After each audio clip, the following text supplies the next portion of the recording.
Hello mates, welcome to the West 6 Mixology podcast. I'm Scotty Clark and our show today is about the perfect marriage of bold, velvety coffee and elegant sparkling champagne in a cocktail experience that'll wake up your taste buds and add a touch of luxury to your glass. Picture this. A young model walks into a London bar in the heart of Soho, mid-80s. The kind of night where the city hums with possibility and bad decisions. She slides up to the bar and tells the bartender, a brilliant, unassuming chap named Dick Bradsell, that she needs something very specific. She wants a drink that'll wake her up. And then, well, let's just say she wanted the subsequent effects to be rather memorable. Now, most bartenders would have just handed her a vodka tonic and a double espresso on the side. But Bradsell? He saw an opportunity. He grabbed the vodka, pulled a fresh shot of espresso, added coffee liqueur, and shook it vigorously. What emerged from that shaker wasn't just a cocktail, it was a revolution in a glass. 3 coffee beans floating on a cloud of foam. A drink that said, why choose between dessert, coffee, and getting absolutely sideways when you can have all 3 at once? That drink, originally called the vodka espresso, occasionally the pharmaceutical stimulant, which honestly should have stuck because that's fantastic, became what we now know as the espresso martini. And here's the beautiful irony. It was created during what cocktail historians call the Dark Ages, the 80s. When most drinks were neon-coloured beverages sweetened with artificial ingredients. But Bradsell, he was part of a small rebellion of London bartenders who actually gave a damn about craft, fresh ingredients, proper technique, responding to what people actually wanted instead of just slinging whatever was on the speed rail. The drink's timing was perfect, almost prophetic. London was in the middle of a full-blown espresso bar invasion. Cafe culture was exploding. Coffee was becoming sophisticated, European, sexy. And vodka? Well, vodka was king. The 80s loved vodka like a teenager loves drama. Everything was vodka this, vodka that. So Bradsell combined the 2 most fashionable things in London nightlife, espresso and vodka, and created something that somehow transcended both. The drink caught on slowly, spreading through Soho's hipper establishments as Bradsell moved between legendary venues like Fred's Club, Match Bar, and the Atlantic Bar and Grill. Each place became an outpost for this caffeinated cocktail gospel. Now, the name evolution tells its own story. Vodka espresso was too straightforward, too honest. By the 90s, everything served in a V-shaped glass had to be a something-teeny, apple-teeny, chocolatini. The suffix became a marketing phenomenon, even though it made cocktail purists want to weep into their actual martinis. But you know what? Calling it an espresso martini worked. It sounded sophisticated, cosmopolitan, like something James Bond might order if he ever admitted to being tired. The drink died down a bit in the early 2000s, but then, around the mid-2010s, it came roaring back.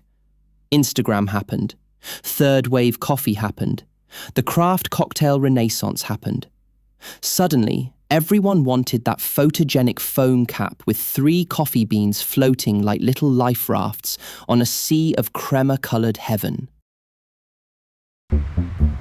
My name is Tom Sachs. I'm an artist in New York City.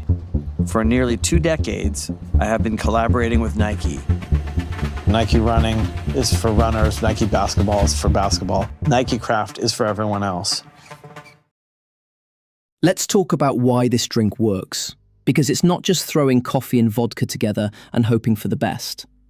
Every ingredient has a job, and if one doesn't show up for work, the whole thing falls apart. Start with the vodka. 50 millilitres of it.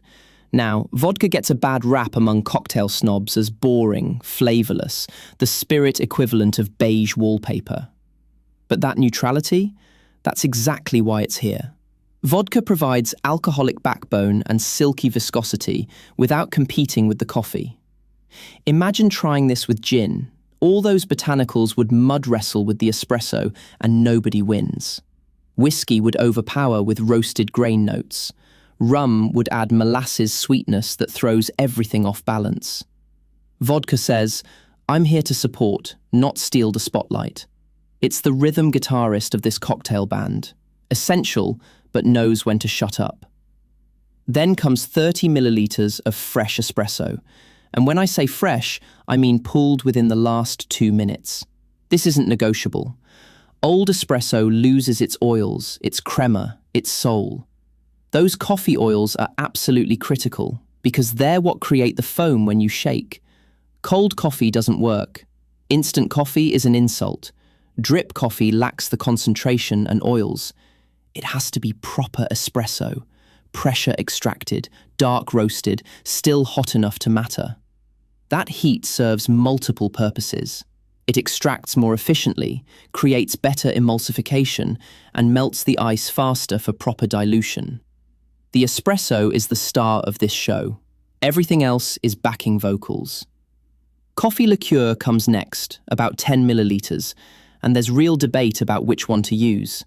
Kahlua is the most common, sweet, vanilla-forward, widely available. Tia Maria is often cited as Bradsell's choice, less sweet, more coffee-focused, with that Jamaican rum base. Then there's Mr. Black, the modern Australian upstart, less sweet still, intensely coffee-flavoured, higher proof. Each one shifts the drink's character. Kahlua makes it dessert-like. Mr. Black makes it sophisticated and adult. Choose based on whether you want a nightcap or a conversation piece. The coffee liqueur isn't just sweetness, it adds vanilla notes, caramel complexity, and viscosity that makes the drink feel luxurious instead of just boozy coffee. Finally, simple syrup.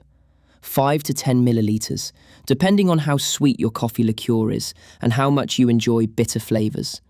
Some recipes skip it entirely if using sweet liqueur. Others need it to balance the espresso's natural bitterness. This is your adjustment knob. The simple syrup doesn't add flavor, just sweetness, which paradoxically makes you taste the coffee more intensely by reducing the bitter edge that can overwhelm your palate. Now, making this drink properly requires some serious shaking. This is not a gentle cocktail. You can't stir it, you can't build it in the glass. You have to shake it like you're angry at it, like it owes you money. Here's why. You're starting with hot espresso that needs to come down from 160 degrees to around 40 degrees. You need aggressive chilling.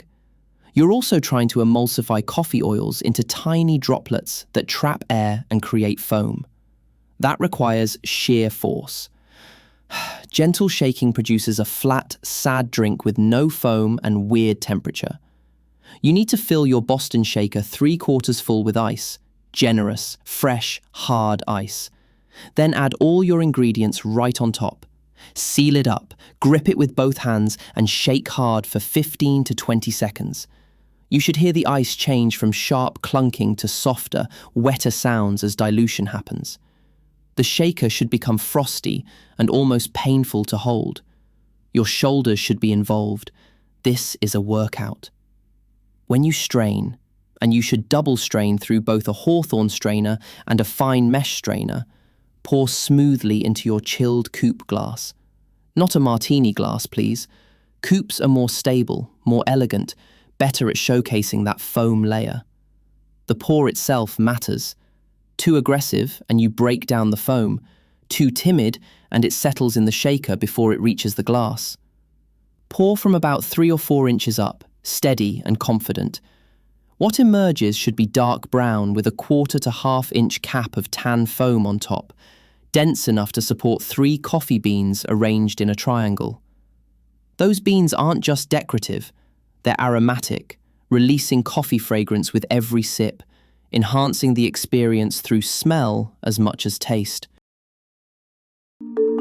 Building a new product?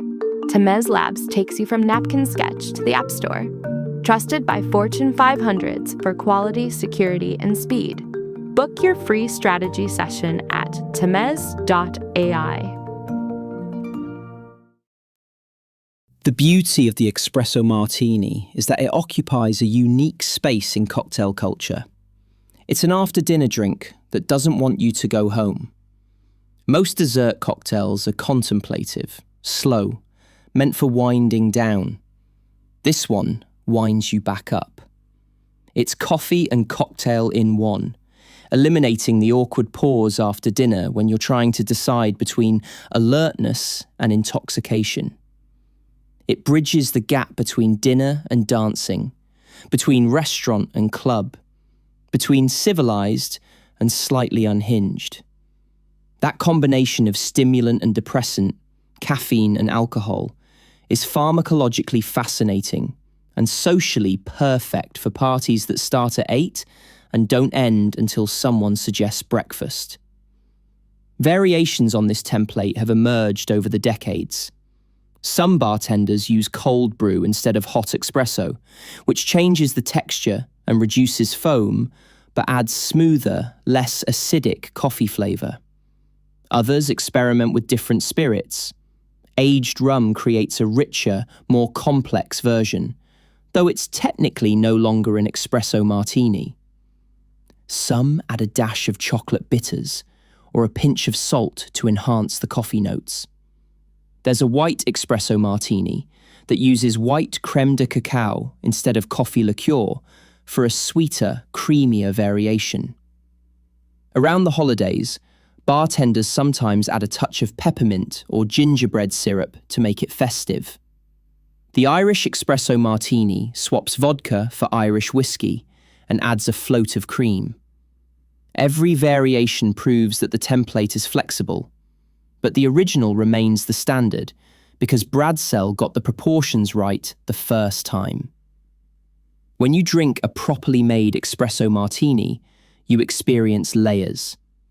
First sip gives you that foam, light, airy, coffee-scented, almost like the crema on a cappuccino. Then the liquid hits, and it's immediately coffee-forward with roasted, slightly bitter intensity. Mid-palate, sweetness from the liqueur rounds everything out without becoming cloying. There's vanilla in there, hints of caramel, subtle alcohol warmth that doesn't burn. The texture is silky, almost creamy, because those emulsified coffee oils create viscosity you can feel. The finish lingers with sweet bitter coffee notes, making you want another sip before you've finished evaluating the first one. Temperature matters enormously. Too warm, and it's unpleasant. Too cold, and the flavors mute. Right at 40 to 45 degrees, everything sings. This drink works year-round, but it's particularly brilliant during the holidays. It's sophisticated enough for fancy dinner parties, energizing enough for New Year's Eve when you need to make it to midnight, and dessert-like enough to replace pumpkin pie when you're honestly tired of pumpkin pie. It pairs beautifully with chocolate desserts, tiramisu, obviously, anything with caramel or coffee flavors. Some people serve it alongside dessert. Others serve it as dessert. Both approaches work. What makes the espresso martini a modern classic isn't just that it tastes good or looks impressive, though it does both. It's that Dick Bradsell created something genuinely new that solved a real problem. People wanted to stay alert and celebratory at the same time. They wanted coffee and cocktail without choosing between them. They wanted something that felt sophisticated but didn't require contemplative sipping. Bradsell listened to what a customer actually asked for and invented the answer. That's... All right, thank you for joining us for the West 6 podcast. Drink responsibly, and if you had a good time, press follow and rate our show 5 stars. This is Scotty signing off. May your troubles be lighter than your cocktails.